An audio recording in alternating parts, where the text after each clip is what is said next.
निर्मलभाषितलिङ्गं निर्मलभासितशोभितलिङ्गम्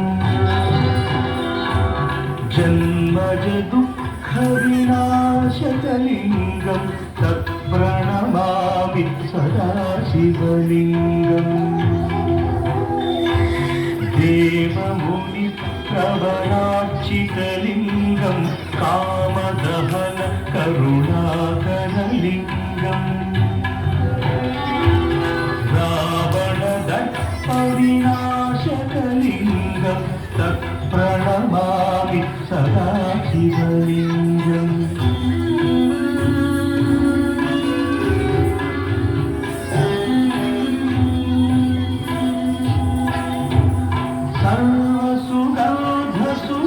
सर्वसुगन्धसुलेपितलिङ्गं बुद्धिविवर्धनकारणलिङ्गं सिद्धसुरासुरवन्दितलिङ्गं तत्प्रणमामि सदा शिवलिङ्गं कनकमहामणिभूषितलिङ्गं फणिपतिवेष्टितशोभितलिङ्गम् दक्षसुयज्ञविनाशनलिङ्गं तत्प्रणमामि सदा शिवलिङ्गम् कुङ्कुमचन्दनलेपितलिङ्गं पङ्कजहार सुशोभितलिङ्गम्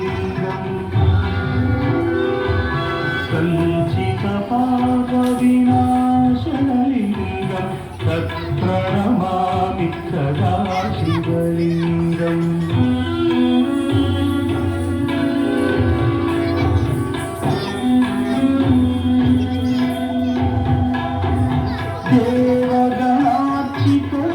देवगणार्चितसेवितलिङ्गं भावैर्भक्तिभिरेव च लिङ्गं दिनकरकोटिप्रभाकरलिङ्गं तत्प्रणमामि सदा शिवलिङ्गम् अष्टदलोपरिवेष्टितलिङ्गं सर्वसमुद्भवकारणलिङ्गम् अष्टदरिद्रविनाशनलिङ्गं तत्प्रणमामि सदा शिवलिङ्गम् सुरगुरुसुरवरपूजितलिङ्गं सुरवनपुष्पसदार्चितलिङ्गम्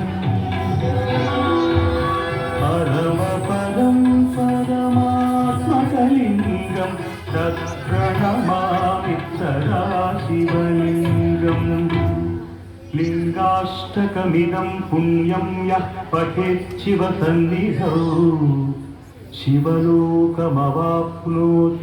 शिवेन सह मोदते।